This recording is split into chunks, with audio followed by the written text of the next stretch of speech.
Astaghfirullah. Bismillahirrahmanirrahim. Assalamualaikum warahmatullahi wabarakatuh. Waalaikumsalam warahmatullahi wabarakatuh. Alhamdulillah wassalatu wassalamu ala Rasulillah wa ala alihi wa sahbihi wa mawalah wa la hawla wa la quwata illa billahi wa ba'du. Alhamdulillah, di malam ini kita bisa kembali duduk bermajelis ilmu. Salawat dan juga salam kita hadiahkan kepada Rasul kita Nabi besar Muhammad sallallahu alaihi wasallam. Tema di malam hari ini, karena beberapa hari ke depan kita akan menyongsong tamu yang sangat mulia, bulan Ramadan, maka pembahasan di malam ini kita akan bicara seputar Ramadan. Di dalam Al-Quran Allah subhanahu wa ta'ala berfirman, Qul bifadlillahi wa birahmatihi fabidzalika falyafrahu huwa khairun mimma yajma'un. Katakan wahai Muhammad, karena karunia Allah subhanahu wa ta'ala yang banyak dan rahmatnya yang luas, maka dengan sebab keduanya berbahagialah kalian. Itu lebih baik dibandingkan dunia yang kalian kumpulkan. Di antara karunia dan rahmat Allah subhanahu wa ta'ala adalah kedatangan bulan Ramadan. Maka dengan kedatangan bulan Ramadan, Allah katakan falyafrahu, bergembiralah kalian. Maka wajib seorang muslim atau wajib seorang mukmin dengan kedatangan Ramadan wajib bahagia. Kenapa wajib bahagia? Karena tidak ada karunia yang lebih besar dan rahmat yang luas kecuali di bulan Ramadan. Makanya sudah sepantasnya seorang mukmin berbahagia, bahkan mengucapkan salam akan kedatangannya, kemudian mengingatkan orang-orang di sekitar kita tentang kedatangannya. Makanya Nabi SAW apabila menyongsong bulan Ramadan, maka Nabi akan mengumpulkan para sahabatnya. Kemudian Nabi SAW akan bersabda, Ja'akum Ramadan, telah datang kepada kalian Ramadan. Futihat abwabul jannah wa ghuliqat abwabun niran wa suffidatis syayatin. Di bulan Ramadan dibukakan pintu-pintu surga, ditutup pintu neraka, bahkan syaitan dibelenggu dan diikat. Fiha lailatun khairun min alfi syahrin faman hurima khairaha faqad hurim.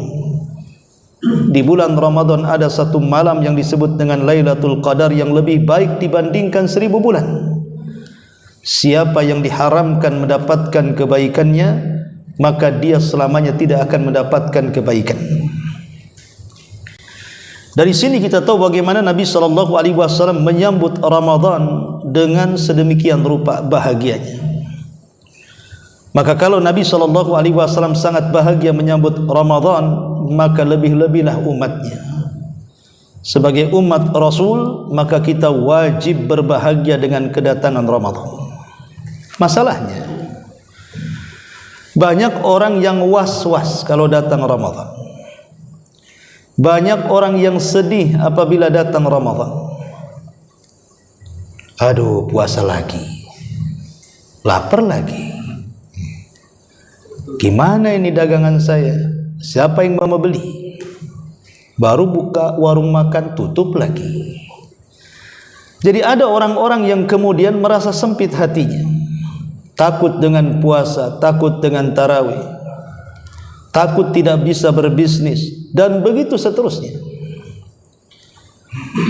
Padahal Ramadan adalah bulan di mana kita mengumpulkan dan mendulang pahala sebanyak-banyaknya. Tidak ada satupun bulan dalam setahun seorang muslim mudah mengumpulkan pahala kecuali di bulan Ramadan. Karena siangnya penuh dengan pahala, malamnya juga penuh dengan pahala. Siangnya dengan puasa, malamnya dengan qiyamul lail. Makanya bagi para ulama salaf dulu, Ramadan itu bukan satu bulan, tapi Ramadan itu satu tahun. Bagaimana para ulama salaf menjadikan Ramadan itu bukan satu bulan, tapi dijadikan satu tahun? Karena ulama salaf apabila 6 bulan sebelum kedatangan Ramadan, mereka berdoa agar mereka sampai di bulan Ramadan. Allahumma balighna Ramadan. Ya Allah, sampaikan kami di bulan Ramadan. Kemudian apabila sampai Ramadan, mereka berpuasa, mereka qiyamul lail dan banyak melakukan macam-macam ketaatan dan ibadah. Apabila berlalunya Ramadan, maka mereka akan berdoa 6 bulan setelahnya agar seluruh amal ibadahnya diterima selama bulan Ramadan. Makanya bagi mereka Ramadan itu satu tahun, karena 6 bulan sebelum kedatangannya berdoa supaya sampai di bulan Ramadan, 6 bulan setelahnya mereka berdoa supaya amalan Ramadannya diterima Allah subhanahu wa ta'ala. Hadirin yang dimuliakan Allah subhanahu wa ta'ala, Ramadan adalah bulan yang memindahkan kita dari dunia ke surga. Kenapa demikian? Kita tahu bahwa tidak ada rahmat yang menyebar lebih banyak kecuali di bulan Ramadan. Tidak ada ampunan yang paling banyak kecuali bulan Ramadan. Tidak ada berkah dan kebaikan yang diterima manusia kecuali di bulan Ramadan. Bahkan ada hamba-hamba Allah subhanahu wa ta'ala yang banyak dimerdekakan dari api neraka, itu hanya di bulan Ramadan. Makanya Ramadan ini sebuah kebahagiaan bagi kaum muslimin. Karena di bulan Ramadan ada orang-orang yang betul-betul ketika memanfaatkan Ramadan dosa-dosanya diampuni. Ada orang-orang yang ketika datang bulan Ramadan dicatat oleh Allah sebagai orang yang dibebaskan dari api neraka. Ada orang-orang di bulan Ramadan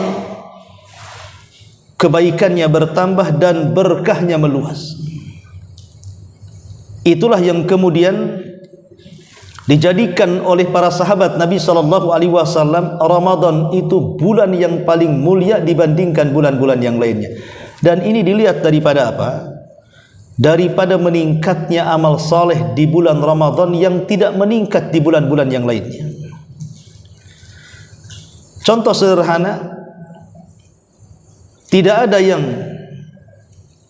ataupun tidak banyak di luar Ramadan yang banyak berpuasa melebihi bulan Ramadan.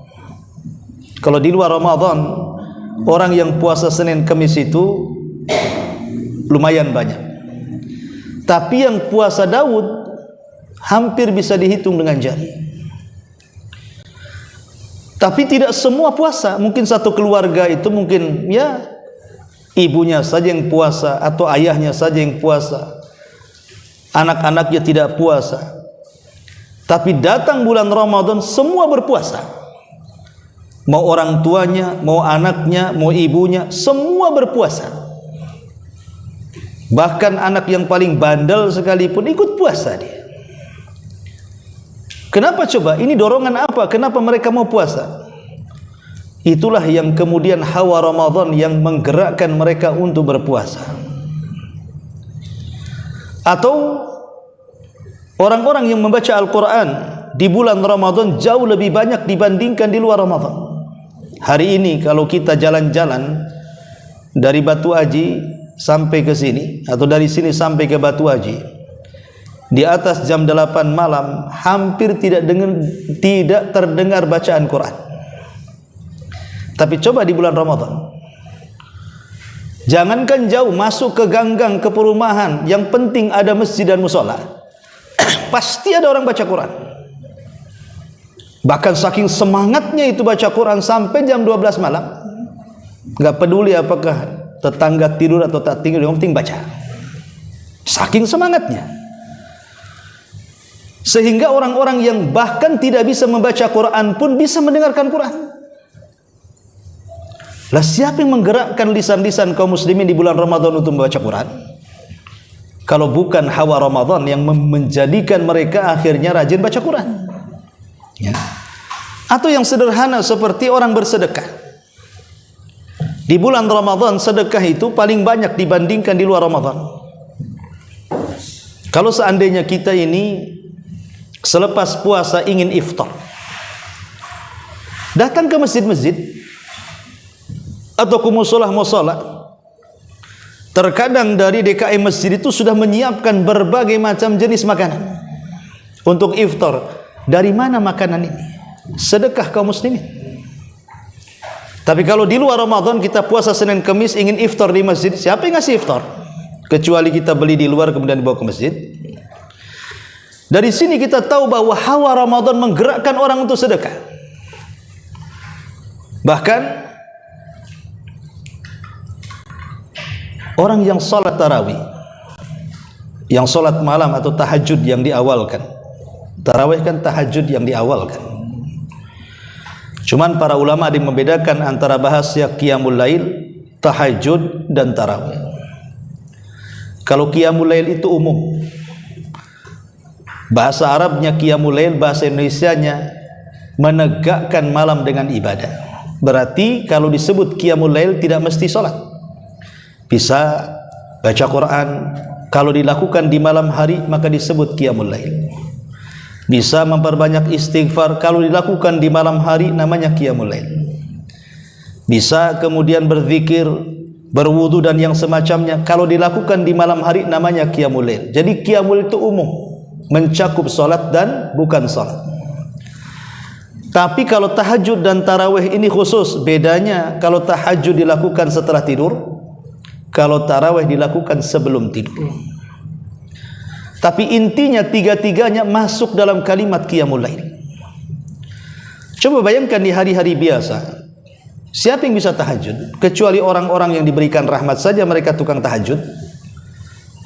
Mungkin dalam satu keluarga itu 1-2 saja yang tukang tahajud itu, atau bahkan sama sekali tidak ada. Tapi lihat Ramadan, orang yang melakukan qiyamul lail, salat tarawih, luar biasa membeludaknya. Anehnya, walaupun bertanda tanya ya, tarawih itu kan ada yang 11 rakaat, ada yang 23 rakaat. Artinya sedikit-dikitnya bilangan tarawih itu 11. Tapi diburu orang. Sementara solat wajib itu ada yang 2 rakaat loh, solat subuh.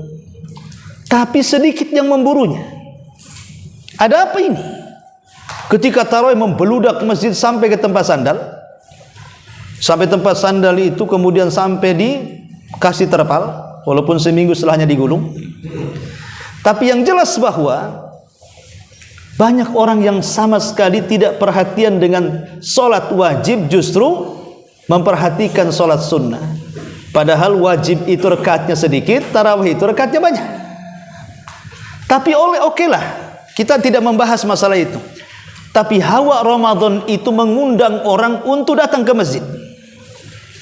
Bahkan kalau di Masjidil Haram, Ramadan itu dari tanggal 1 Ramadan sampai akhir Ramadan, membeludaknya luar biasa. Lebih banyak jumlah yang datang ke Masjidil Haram di waktu Ramadan dibandingkan musim haji. Musim haji itu sudah dari berbagai macam negara juga kan. Tapi kalau Ramadan lebih berlipat daripada musim haji, terutama di 10 akhir Ramadan. Dari sini kita tahu bahwa hawa Ramadan itu bisa memakmurkan Baitullah Al-Haram lebih dibandingkan bulan-bulan yang lain. Kok bisa? Semua terbangkitkan, orang mau ibadah sebegitu semangatnya kan? Apa rahasianya? Kenapa Ramadan bisa membangkitkan macam-macam ibadah? Ulama mengatakan rahasianya ada di ibadah puasa. Puasa itulah yang membangkitkan orang sedekah. Puasa itulah yang membangkitkan orang tarawih. Puasa itulah yang membangkitkan orang berzikir, baca Quran dan yang semacamnya. Jadi rahasia puasa itu yang menjadikan orang bangkit semua untuk beribadah. Kenapa mesti puasa? Karena kata para ulama, puasa itu adalah afdalu ibadati sir, seutama-utama ibadah yang bersifat tersembunyi. Kenapa ibadah puasa itu adalah ibadah yang tersembunyi? Karena tidak ada yang tahu orang itu sedang berpuasa. Kalau sholat nampak dari takbir sampai salamnya, kita bisa melihatnya. Kalau zakat nampak dia bawa harta. Apalagi haji, bukan nampak lagi, sebelum berangkat sudah selfie, kasih tahu dunia, saya haji. Lebih nampak lagi kalau haji itu. Mulai dari berangkat sampai tawaf, sampai sa'i, sampai wukuf, semua ada selfie-nya.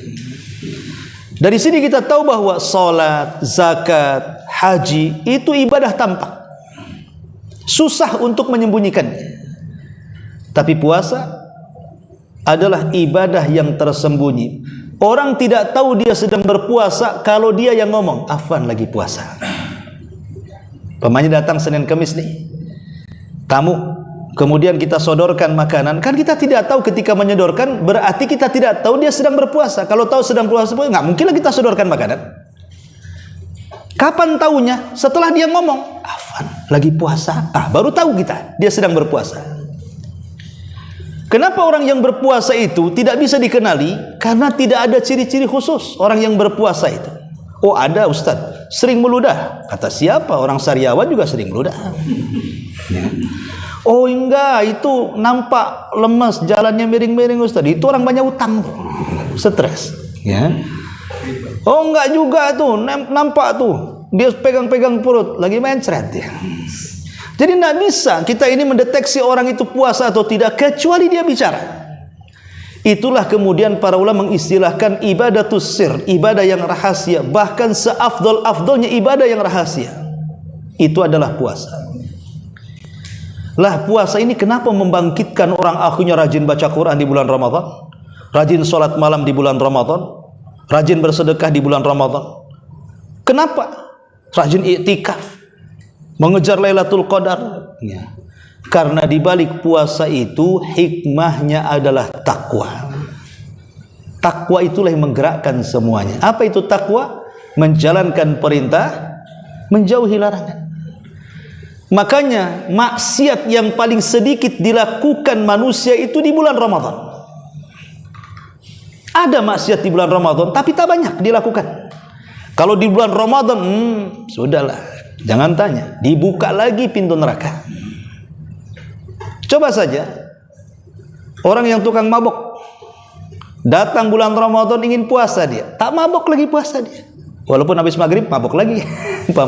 Tapi kan dia bisa tuh menahan tidak mabok dari terbit fajar sampai terbenam matahari. Dia sanggup, padahal mungkin hari-hari biasa tak bisa dia kayak gitu. Atau orang-orang yang melakukan maksiat-maksiat sirriyah, maksiat-maksiat yang sembunyi-sembunyi, maaf namanya anak-anak muda gitu kan, onani dan yang semacamnya. Kalau dia puasa tidak pernah dia lakukan itu. Dia sanggup tahan syahwatnya dari terbit fajar sampai terbenam matahari kan. Dari sini kita tahu tidak ada maksiat yang lebih sedikit dilakukan manusia kecuali bulan Ramadan. Siapa yang menggerakkan? Takwa yang menggerakkan. Atau tadi baca Quran dilakukan, tahajud iya, semua iya. Siapa yang menggerakkan? Takwa. Karena takwa itu menjalankan perintah. Dan Allah Subhanahu wa taala berfirman, "Ya ayyuhalladzina amanu kutiba alaikumusiyam kama kutiba 'alal ladzina min qablikum la'allakum tattaqun." Wahai orang-orang yang beriman, kata Abdullah bin Mas'ud radhiyallahu an, apabila dipanggil manusia itu dengan kata-kata ya ayyuhalladzina amanu, hai orang-orang yang beriman, maka pasang telinga baik-baik. Fa'ar'i sam'ak, pasang telinga baik-baik. Kenapa? Karena setelah panggilan beriman ini biasanya ada perintah besar yang harus dilakukan atau ada larangan yang sangat bahaya yang harus ditinggalkan. Makanya panggilan ya ayyuhalladzina amanu ini ciri khas daripada ayat-ayat madani. Karena ada ayat-ayat makki, ada ayat-ayat madani. Kalau makkiyah itu ayat yang turun sebelum hijrah. Kalau madaniyah ayat-ayat yang turun setelah hijrah.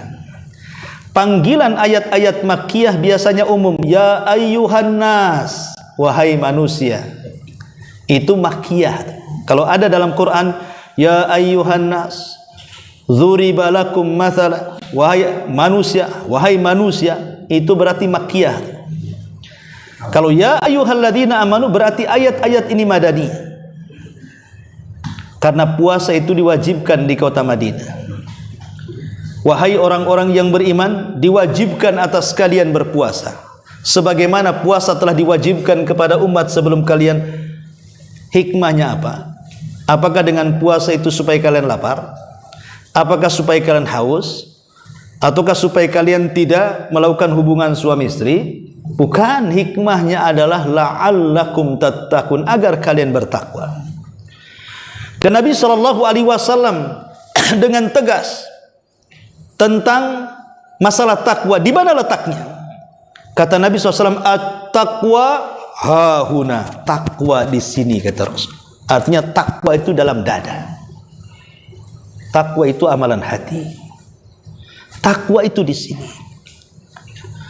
Artinya takwa itu di hati. Takwa itulah yang melembutkan hati yang keras. Kenapa orang malas tahajud? Karena keras hatinya. Kenapa orang malas baca Quran? Karena keras hatinya. Kenapa orang tidak mau sedekah? Karena keras hatinya. Kenapa orang berzina? Keras hatinya. Kenapa orang maksiat? Karena keras hatinya. Yang menjadikan orang banyak melakukan maksiat dan melanggar perintah itu karena keras hatinya. Takwa itu yang melembutkannya. Makanya dari sini Imam Ibnul Qayyim Al-Jauziyah rahimahullahu ta'ala mengatakan, satu-satunya ibadah yang bisa menghilangkan 4 penyakit hati yang mengeraskan hanya puasa. Satu-satunya ibadah yang bisa menghilangkan 4 penyakit hati yang mengeraskan hati hanya puasa. Kemudian beliau memperinci apa 4 penyakit itu. Kata beliau, kasratul kalam, banyak ngomong, banyak bicara. Lisan inilah yang banyak memasukkan kita ke dalam neraka. Kata Nabi SAW dalam sebuah hadis yang dikeluarkan Imam Bukhari, kata beliau, tidaklah manusia melakukan pembicaraan walaupun hanya 1 kalimat, tapi dengan kalimat itu membuat Allah murka, cukup bagi dia dimasukkan ke dalam neraka. Kata Mu'adz bin Jabal radhiyallahu an, Rasul, apakah lantaran lisan-lisan kami dimasukkan ke neraka? Kata Rasul, sakilatka ummuka ya Mu'adz, celaka engkau Mu'adz. Fahal yakubun nas fi nari jahannam illa hasaidu alsinatihim, bukankah kebanyakan manusia dijebloskan ke neraka akibat lisan-lisan mereka? Dari sini kita tahu bahwa banyak bicara itu bisa mengantarkan ke neraka. Kenapa? Karena dari banyak bicara lari ke ghibah, lari ke namimah, lari ke fitnah, lari ke dusta, macam-macam. Penyakit-penyakit lisan ini kan macam-macam. Dan itu akibat dari banyak bicara. Lah banyak bicara ini bisa mengeraskan hati. Lah puasa itu bisa untuk mengobati lisan. Karena orang puasa, kalau benar puasa, pasti sedikit bicaranya. Kalau orang banyak puasa curigai, apakah dia puasa atau tidak? Kenapa? Karena orang banyak ngomong itu haus, ya kawan. Kalau orang banyak ngomong itu haus. Saya aja kalau disuruh pengajian yang biasa bisa 1 jam di bulan selain Ramadan, kalau sudah kajian itu saya hanya batasi saja. Kalau kajian pagi paling lama 1 jam itu dengan tanya jawabnya, 30 menit materinya, 30 menit tanya jawabnya. Kalau tidak ada ya 30 menit pulang. Karena kalau lama-lama bisa batal puasanya. Ini penyakit pertama, banyak ngomong itu yang mengeraskan hati itu, karena jatuh ke ghibah, ke namimah, macam-macam. Puasa yang menjadikan berhenti bicara. Yang kedua, Ramadan itu di bulan puasa ini juga mengobati penyakit yang kedua, kasratul akli wasyurbi. Banyak makan dan banyak minum.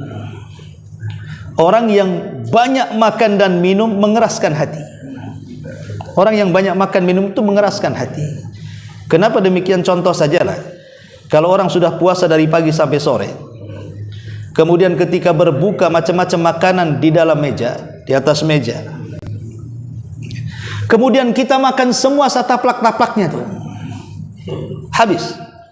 Kira-kira nih, jangan cerita tarawih yang nguap-nguap, maghrib saja malas. Makanya kenapa Nabi SAW memberikan sebuah wejangan, kalau kita berbuka itu cukup dengan rutab. Kalau ada rutab, kalau tidak ada tamar. Apa bedanya rutab dengan tamar? Rutab itu yang basah, kalau tamar itu yang kering. Kurma kering itu namanya tamar. Kalau rutab itu yang kuning-kuning basah, itu yang enak. Cukup dengan itu sama air putih. Dan ini mukjizat puasa. Subhanallah ya, orang berpuasa itu kan dari pagi, dari terbit fajar sampai terbenam matahari, dia tahan lapar, dia tahan haus, sudah mulai lemas badan pun. Tapi ketika datang berbuka, walaupun hanya air putih dan kurma, hilang tuh semua lelahnya, hilang semua letihnya. Mujizat, pada 1 hari lelah letih dia. Kena kurma 1-2 biji sama air putih, hilang semuanya, segar lagi.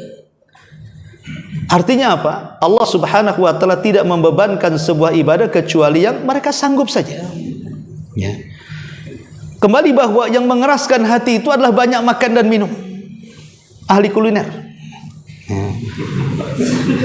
Itu keras hatinya tuh, ahli kuliner tuh. Hati-hati. Lah puasa ini bisalah meredam itu. Meredam kuliner. Karena begini, saya ini kadang-kadang aneh ya. Kalau orang dulu itu kan, orang dulu kalau datang Ramadan itu pikiran mereka itu pengen umroh, itikaf sebulan lah di Masjidil Haram. Atau orang dulu itu biasanya lah mungkin cari-cari masjid. Hari ini masjid ini, besok masjid itu. Kenapa? Di sana imamnya bagus, 1 juz. Di sana imamnya bagus, suaranya bagus. Itu orang dulu tuh dari masjid ke masjid. Orang sekarang dari pasar ke pasar. Ini pasar kaget sebelah sini, besok sebelah sana, besok sebelah sini. Gimana ceritanya nih? Dari pasar ke pasar, dari mall ke mall. Ya. Lah ini yang kedua adalah banyak makan itu mengeraskan hati. Hanya dengan puasa kita bisa mengurangi itu. Yang kedua, yang ketiga yang mengeraskan hati adalah kasratul mukhalatatin nas. Banyak bergaul, banyak main. Jalan ke sana sama kawan, ngopi di sana. Jalan ke sana, jalan sini, masih jalan aja sama kawannya. Itu mengeraskan hati. Karena kalau orang sudah banyak kawan, banyak jumpa, banyak ngobrol, itu lupa semuanya. Lupa kalau dia punya istri, lupa kalau dia punya anak, lupa kalau dia punya rumah, ya. Lupa semuanya itu. Lah, tapi orang puasa bisa menekan tuh, jalan sana ke sini. Kenapa? Apalagi terik matahari di siang bolong, diajak main jalan sana, mana mau orang. Panas batal puasa nanti saya. Kok mau berangkat sendiri-sendiri sana? Paling gitu sama kawannya. Lah itu bisa ditekan dengan puasa. Kemudian juga yang terakhir kata Imam Ibnul Qayyim, kasratun naum. Yang mengeraskan hati itu banyak tidur. Tukang tidur. Karena ada orang yang berpuasa itu sengaja malamnya begadang. Malam itu sengaja dibegadangkan. Kenapa? Targetnya siang puasa dari pagi sampai sore. Ini kan sudah salah niatnya itu. Sengaja nggak tidur dia sampai sahur, kemudian subuh, kemudian baru blek tidur. Nanti bangun duhur itu masih ngantuk. Sholat lah kan. Habis duhur lanjut dia. Nanti habis asar betul-betul bangun. Pikirannya pasar kaget. Nggak ada lagi. berburu takjil. Alasannya ngabuburit. Ngabuburit apa? Berarti kan puasa Anda cuma sejam 2 jam saja kalau begitu. Karena orang tidur tidak dianggap puasa. Lah ini banyak tidur ini mengeraskan hati. Maka dengan puasa itu bisa mengobatinya, kata Imam Ibnul Qayyim rahimahullah. Lah dari sini kita tahu bahwa puasa itu bisa melembutkan hati yang keras. Kenapa? Karena hikmah takwa itulah yang masuk dalam hatinya. Karena takwa itulah akhirnya orang rajin baca Quran, rajin salat tarawih, rajin sedekah, rajin berbuat kebaikan. Itu dampak daripada puasa. Sehingga jangan heran kalau di bulan Ramadan orang meningkat kebaikan dan imannya karena ada puasa. Sebab di luar Ramadan gak ada puasa, ya akhirnya malas tahajud, malas baca Quran, malas istighfar, malas berzikir, nggak ada puasa masalahnya. Lah dari sinilah kenapa Ramadan itu fursah, sebenarnya kesempatan kita untuk mendulang pahala sebanyak-banyaknya. Karena ada ibadah yang disebut dengan puasa. Baik ma'asyiral muslimin yang dimuliakan Allah Subhanahu wa taala. Bicara lebih umum keutamaan Ramadan. Kalau tadi bicara sedikit puasa. Ramadan secara umum adalah bulan di mana manusia akan mudah untuk berubah. Jadi melakukan perubahan di bulan Ramadan itu lebih mungkin dibandingkan di luar Ramadan. Contoh tadi, kalau di luar Ramadan mungkin ada kebiasaan-kebiasaan rahasia dengan maksiatnya. Atau mungkin orang yang suka merokok gitu ya.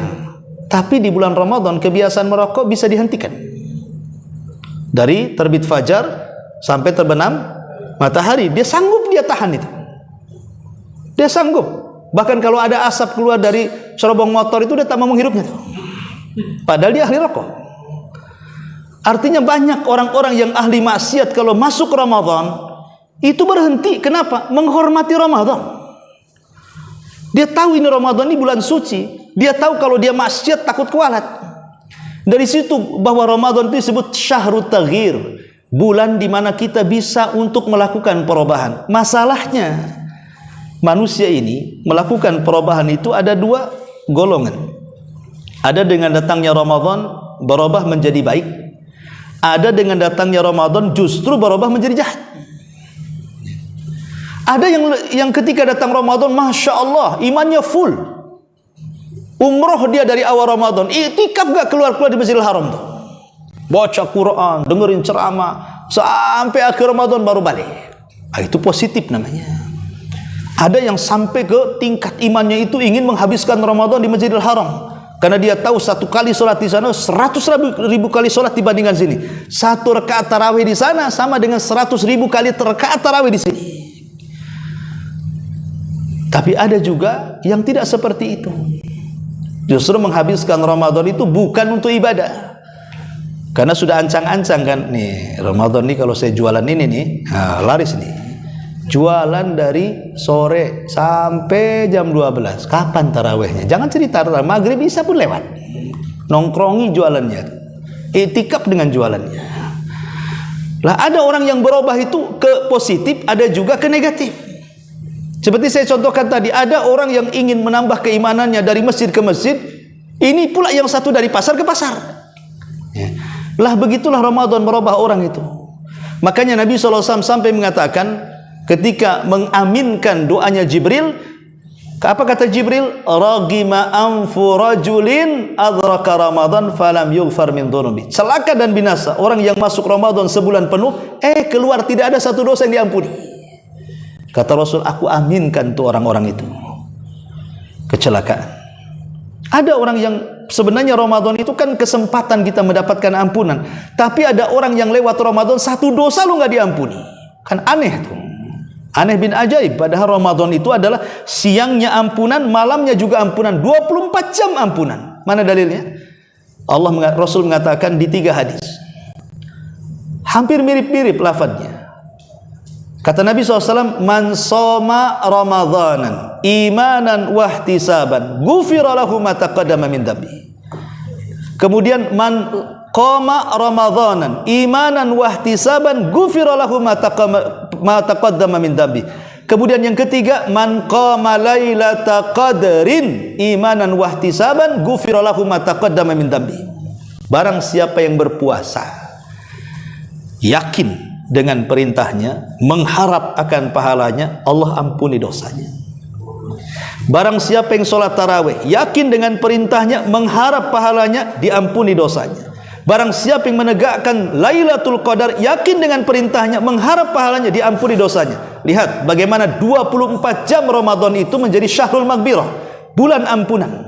Kenapa? Siangnya diampuni dengan puasa, malamnya diampuni dengan qiyamul lail. Jadi 24 jam Ramadan itu bulan ampunan. Dan ajaibnya adalah, kalau seandainya Allah Subhanahu wa taala sudah mengampuni kita, apa yang terjadi? Allah hapus bekas-bekas dosa kita dan Allah ganti dosa dengan pahala. Maka Ramadan adalah bulan ampunan, maka banyak-banyaklah istighfar di bulan Ramadan. Baik, ma'asyiral muslimin wal muslimat rahimani wa rahimakumullah. Tapi saya ingin nasihatkan beberapa perkara di bulan Ramadan karena waktu juga. Pertama, jangan meninggalkan Quran di bulan Ramadan. Walaupun mungkin satu hari di bulan Ramadan, entah 1 lembar, 2 lembar, entah di pagi, di siang, sore atau di malam. Yang penting adalah dalam satu hari itu kita membaca Quran.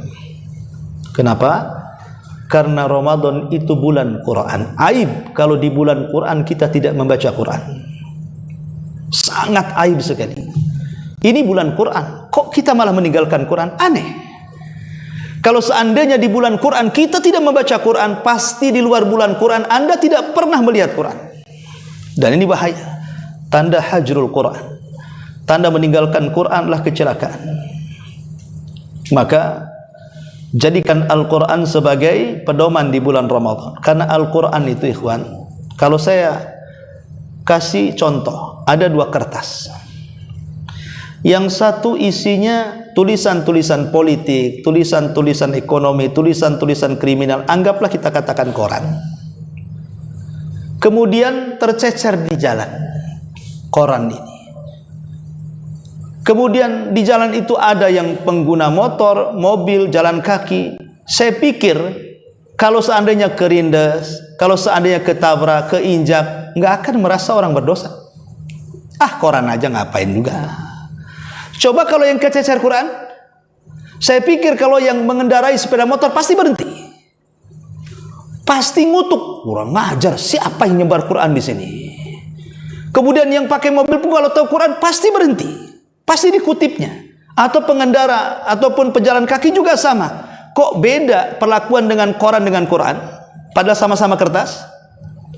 Itulah kehebatan Quran, memuliakan kertas. Kertas saja bisa jadi mulia kalau tulisannya Quran. Tapi kertas tidak jadi mulia kalau jadi Quran. Lah kalau sebuah kertas saja bisa mulia karena tertuangkan Quran di atasnya, bayangkan kalau seandainya Quran itu tercatat di dada-dada kita, terbaca dalam lisan-lisan kita.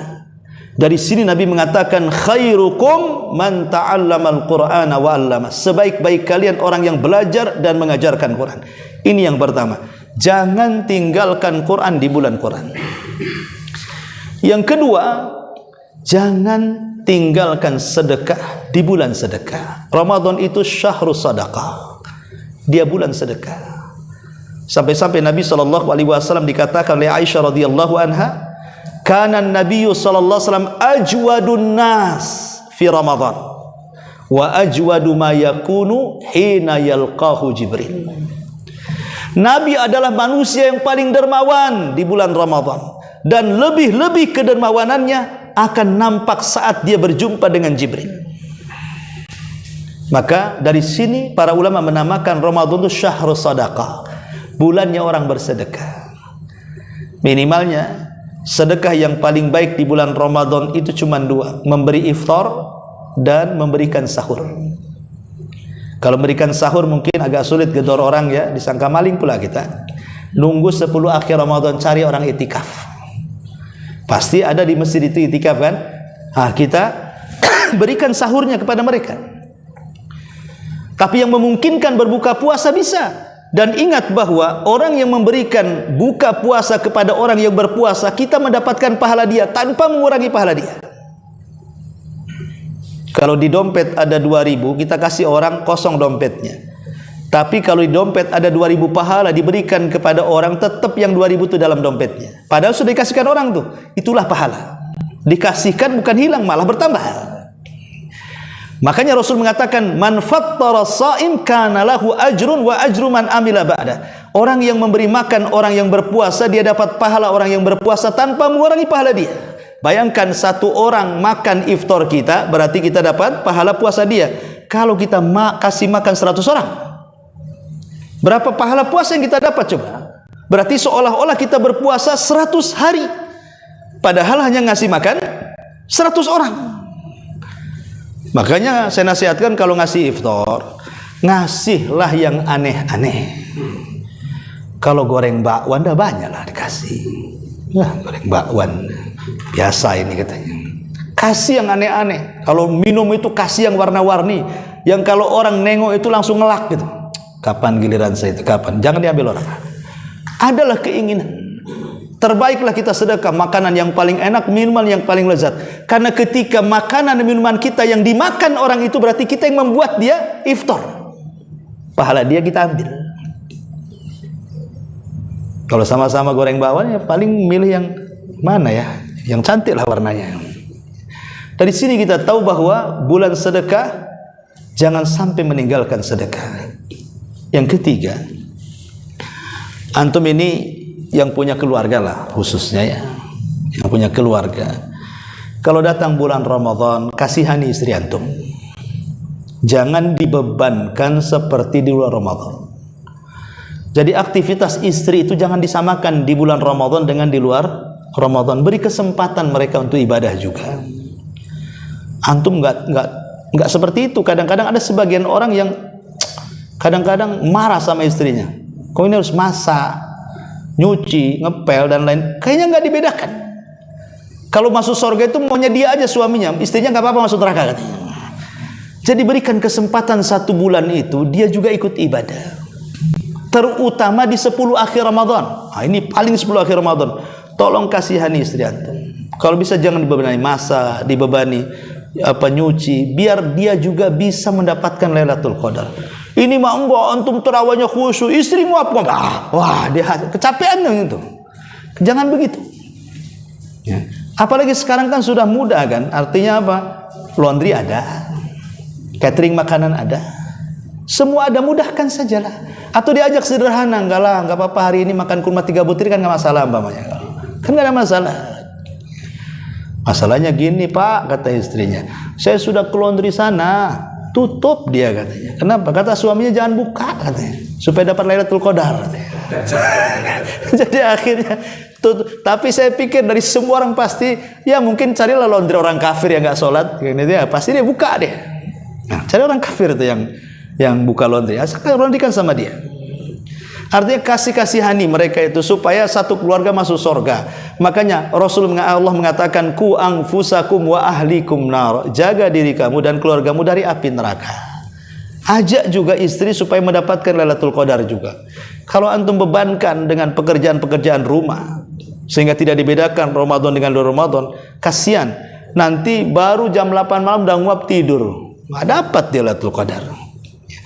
Ini yang ketiga. Yang keempat, yang saya nasihatkan adalah di bulan Ramadan itu ada kebahagiaan bagi seorang yang berpuasa. Apa kebahagiaan orang yang berpuasa? Kata Nabi, lisaimi farhatan. Bagi orang berpuasa itu memiliki 2 kebahagiaan. Kebahagiaan yang pertama inda fitri, saat berbuka. Itu kebahagiaan yang paling besar saat orang berpuasa itu adalah saat berbuka. Kenapa? Habis lapar, tahu-tahu ada makanan. Habis haus, tahu-tahu ada minuman. Orang tidak mungkin merasakan nikmat makan dan minum kecuali dia lapar dan haus. Kalau sudah kenyang mau dikasih makanan enak pun tidak akan dimakan. Kalau dia sudah kenyang dengan minuman, mau dikasih minuman lezat pun malas dia minum. Tapi nikmatnya di situ. Tapi itu bukan masalah. Yang masalahnya adalah ketika menjelang berbuka itu ada satu waktu kalau kita berdoa itu pasti akan dikabulkan. Kata Rasul, Thalathu da'awatin mustajabah. 3 tempat kalau Anda berdoa mustajab. Kemudian salah satunya Nabi mengatakan da'watun indal iftar. Berdoa saat berbuka. Ingat saat berbuka berdoa. 5 menit jadi. 10 menit bagus. Ya. Itu waktu yang sangat krusial sebenarnya orang yang berpuasa. Kenapa demikian coba? Karena orang yang berpuasa itu sudah berusaha dia menahan lapar karena Allah, menahan haus karena Allah, menahan syahwat karena Allah. Maka Allah berikan kesempatan di akhir sebelum masuk waktu maghrib. Disitulah Allah memberikan hadiah. Kau sudah lapar karenaku, kau sudah haus karenaku, kau sudah menahan syahwat karenaku. Sekarang ku beri kau kesempatan beberapa menit sebelum berbuka, berdoa untukku. Kira-kira apa doanya? Berdasarkan hadis Muslim, Nabi SAW mengatakan lillahi utaqa'u minan nar wa dzalika kulla lailati min Ramadan wa fi riwayatin indal iftar.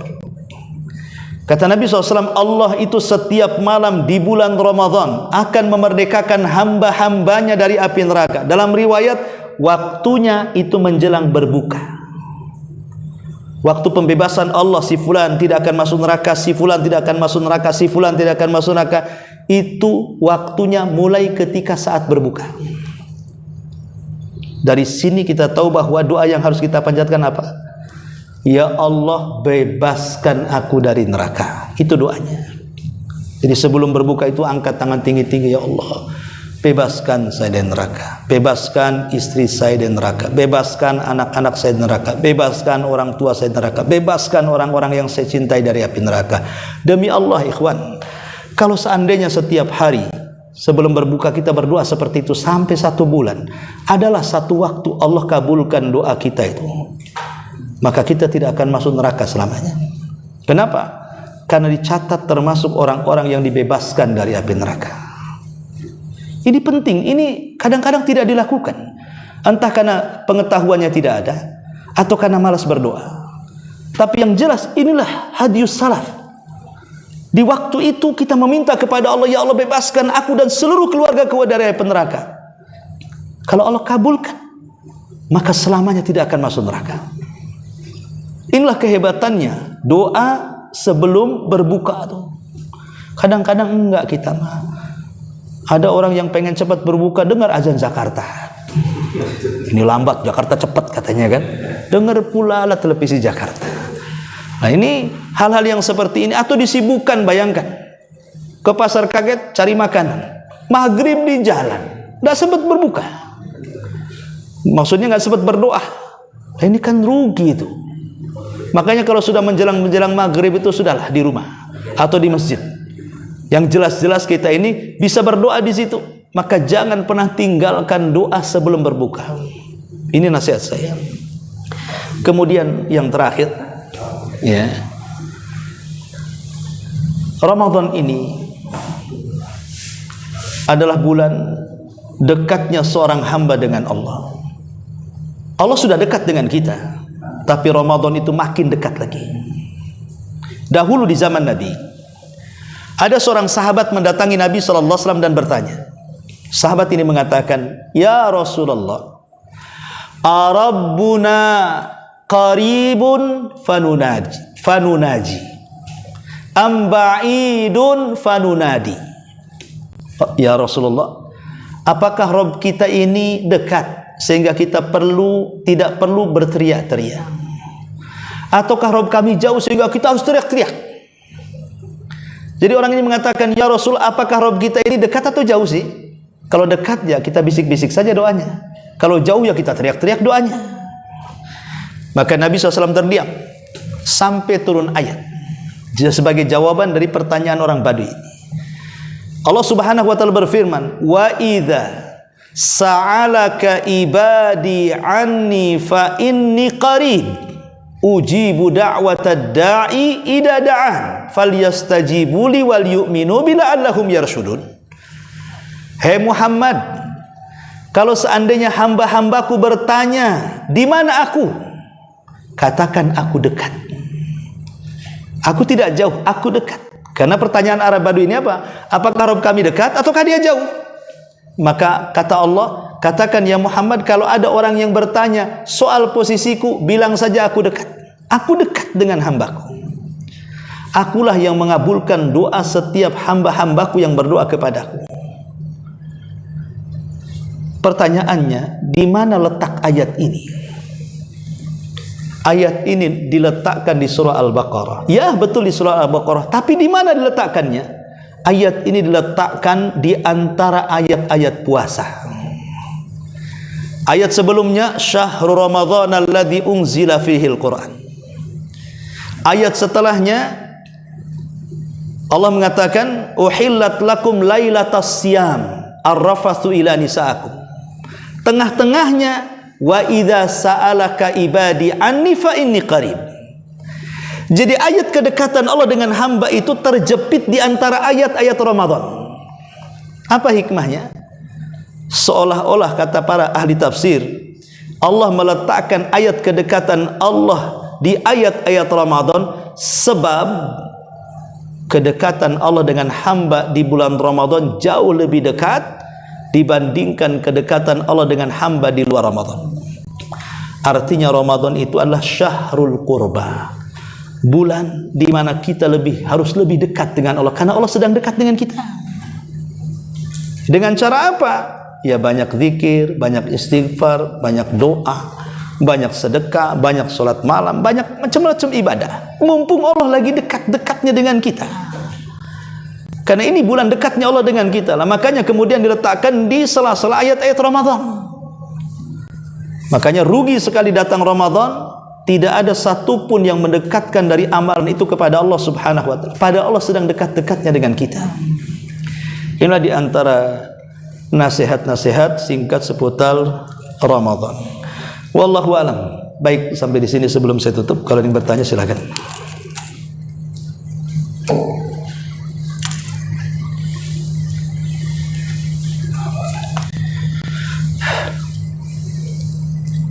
Ada?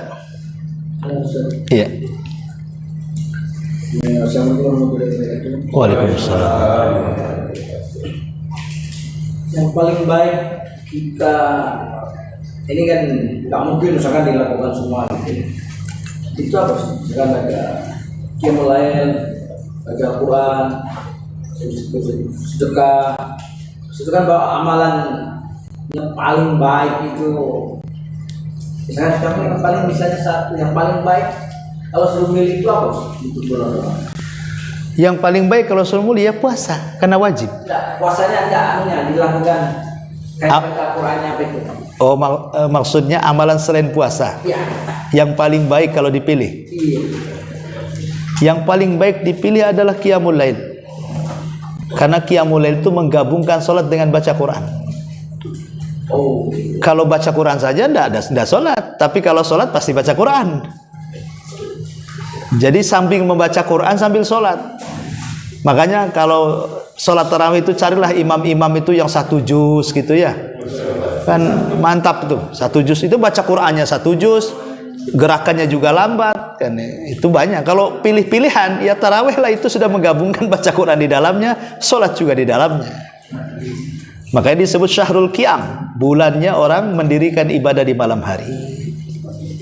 Ya.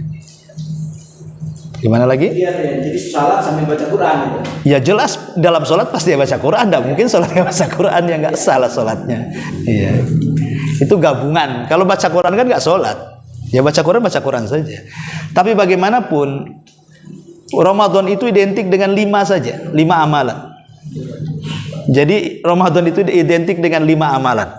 Puasa, qiyamul lail, baca Quran, sedekah, istighfar. Kata ulama, inilah asas amalan Ramadan. Adapun puasa karena bulan puasa. Adapun qiyamul lail ya karena memang itu syahrul qiyam. Adapun kemudian sedekah karena Rasul paling banyak bersedekah di bulan Ramadan. Adapun kemudian Quran memang semua baca Quran. Adapun kemudian istighfar karena itu bulan ampunan. Karena bulan ampunan istighfar. Makanya kenapa rukun Islam yang 5? Rukun Islam yang 5 itu paling banyak dilakukan di bulan Ramadan dibandingkan di luar Ramadan. Rukun Islam yang 5 ya. Syahadat, salat, zakat, puasa, haji. Salat, zakat, puasa, syahadat dulu, kemudian salat, kemudian puasa, kemudian zakat, kemudian haji. Ini yang paling banyak di bulan Ramadan. Pertama salat, sudah jangan tanya salat. Tengok masjid-masjid di mana-mana meludak. Apalagi tarawih. Kalau syahadat bagian daripada zikir. Di bulan Ramadan paling banyak orang berzikir. Kemudian puasa. Di mana-mana orang puasa. Kemudian zakat, paling banyak orang melakukan zakat di bulan Ramadan. Kemudian haji, apa maksudnya haji? Maksudnya umroh, karena umroh di bulan Ramadan sama dengan haji. Ada seorang wanita di zaman Nabi, ketika Rasul hendak hajatul wada, dia tidak bisa ikut, dia nangis dia. Rasul, gimana nih saya nggak bisa ikut? Kata Rasul, bukankah engkau pernah umroh bersamaku di bulan Ramadan? Kata wanita, iya wahai Rasul, umrohmu di bulan Ramadan sama dengan haji bersamaku, kata Rasul. Dari sini Rasul mengatakan al-umratu fi Ramadan ta'dilu hajjata ma'i. Umroh di bulan Ramadan sama dengan haji. Bukan haji saja, haji bersama Nabi.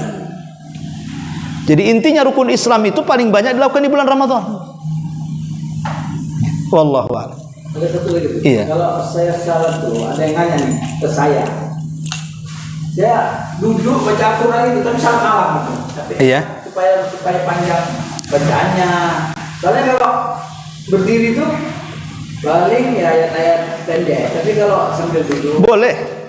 Salat sunnah duduk itu boleh, tapi dapat separuh pahala salat berdiri. baru. Tapi baca Qurannya panjang. Nggak apa-apa.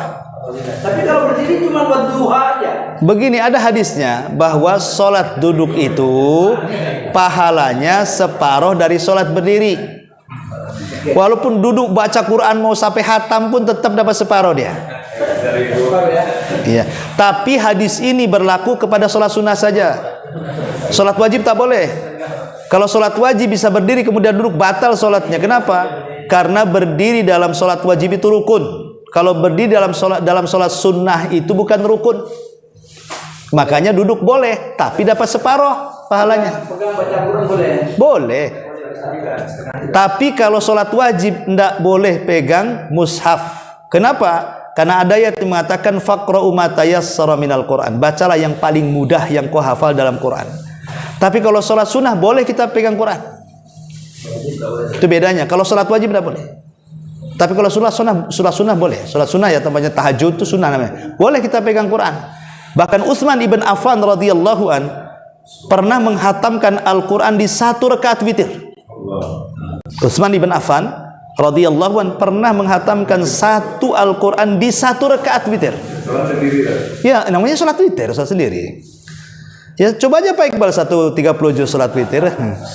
Berdiri dia. Ya berdiri, jelas Utsman berdiri. Sahabat dia, kan beda sahabat dengan kita. Beda sahabat dia. Iya. Kuatan diri ya. Satu apa? Kuatan diri.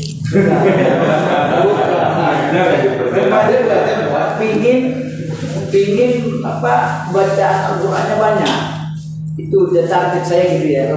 Supaya baca tadarusnya ini kan bisa selesai. Jadi kan kita ada tadarus itu saja. Tapi sholat malam kalau baca Quran terlalu panjang, ya kan? Ya nggak fokus nantinya. Nggak fokus. Kalau ingin baca Quran panjang, kalau memang dia seorang hafidh Al-Quran, mungkin bisa sholat sambil memperbanyak, karena kan dia hafal masalahnya. Tapi kalau orang baca ini kadang-kadang, apalagi mata rabun, nanti lagi sholat malah bingung dia. Gini, padahal lagi sholat dia. Hanya itu kan sholatnya masalah nanti. Wallahu alam. Tapi kalau cerita hukum boleh nggak sholat duduk? Boleh. Tapi pahalanya separuh daripada sholat berdiri. Dalam sholat sunnah, bukan sholat wajib. Kalau sholat ini batal lah. Kalau salat wajib baca mushaf nggak dipegang tapi pakai tripod gitu. Nggak boleh. Ada gitu. Karena itu dibahas oleh para ulama masalahnya. Itu kan sama dengan melihat mushaf. Sama dengan melihat mushaf. Hukumnya kan sama dengan melihat. Sementara dalam sholat wajib itu ada ayat yang mengatakan faqra'u ma tayassara minal Quran. Baca dari yang paling mudah yang kau hafal. Kalau kita ini berarti belum hafal dia. Ngapain baca? Quran besar kita berdiri. Iya, itu kalau kita melihat pembahasan ulama madhab, ya. Kalau sholat wajib itu dia hafalan yang paling mudah. Kalau memang kulhu yang dihafal, ya itu aja dibaca. Ngapain kemudian ke Al-Baqarah? Kalau seandainya dia hafal tabat, ya sudah tabat yang dibaca. Ngapain ke An-Naba yang nggak hafal? Kenapa? Karena sholat wajib itu beda dengan sholat sunnah. Dia sedang melaksanakan kewajiban. Jangan diusik-usik lain. Sebab kalau mushaf besar di sini kan, gitu, itu namanya tidak membaca yang paling mudah. Kan yang paling mudah itu yang dihafal dia yang paling mudah. Kalau sudah baca ini berarti nggak paling mudah itu. Kalau sholat tarawih boleh kan sunnah. Banyak orang yang salat tarawih. Sholat sunnah nggak apa-apa. Kalau sholat sunnah, jangankan nengok, megang aja boleh. Di kami sholat wajib masih ya. Kalau kita di sholat ini sholat tarawih. Enggak, pembahasan itu dibahas masalahnya tentang hukum sholat wajib yang melihat mushaf. Itu ada fikihnya. Dalam fikihnya ada. Nah, cuman masalah sholat sunnah itu boleh, karena sholat sunnah itu jangankan itu berdirinya saja tidak rukun, makanya boleh duduk. Rasul sendiri pernah duduk, padahal dia bisa berdiri. Rasul tuh pernah duduk, padahal dia bisa berdiri. Berarti membatalkan ya? Apanya? Membatalkan sholat. Tidak membatalkan sholat. Cuman kan maksudnya, kan bacaan Quran itu hukumnya sendiri adalah sunnah. Seandainya ketika sholat tidak membaca Quran, sah asal Fatihah dibaca. Karena hukum bacaan Qurannya sunnah, kalau baca itu hukumnya makruh jatuhnya. Ya, gitu. Kalau yang perempuan itu, Iya. tarawih itu, ada saya, udah nggak usah ke masjid, paling ngerumpi nggak usah di rumah aja. Kalau perempuan ya, Iya. jadi gimana menurut Islam? Jadi laki-laki aja, banyak ngerumpi jangan bilang aku larang aja ke masjid, gitu. Gimana? Jalan itu. Hah? Betul masalah? Lihat masjid itu juga. Enggak. Iya enggak, daripada Hano udah di rumah aja lah salat gitu. Iya, sebenarnya nggak ada masalah. Kan asal sholat wanita kan di rumah. Kan? Tapi kalau seandainya ada yang mendorong lebih khusyuk lagi, maka sebaiknya di masjid. Pamannya imamnya bagus suaranya, bagus tajwidnya. Kalau kita sholat tuh khusyuk rasanya, itu kan ada yang mendorong untuk ke situ. Ya, ada pengajiannya. Sementara di rumah Quran aja nggak hafal, nggak bisa dengerin kajian, ya sudahlah ke masjid saja. Nah, tapi kalau tadi Pak Iqbal sudah jelas istrinya tukang ngerumpi karena tertangkap CCTV, lagi ngerumpi, ya nggak usah. Larang aja gitu. Larang aja. Ini ada CCTV-nya lagi ngerumpi kamu katanya. Ya. Allah Ustaz. Ibu-ibu sekarang itu Masya Allah, Masya Allah. peringatan dulu, jangan dilarang. Biasakan masalah. Kalau di rumah aja. Sudah? Nggak ada? Oke. Ya gitu. Ada lagi? Ada. Baik, kalau nggak ada, subhanaka wa bihamdika, asyhadu an la ilaha illa anta astaghfiruka wa atubu ilaik. Allahu ta'ala alam. Assalamualaikum warahmatullahi wabarakatuh.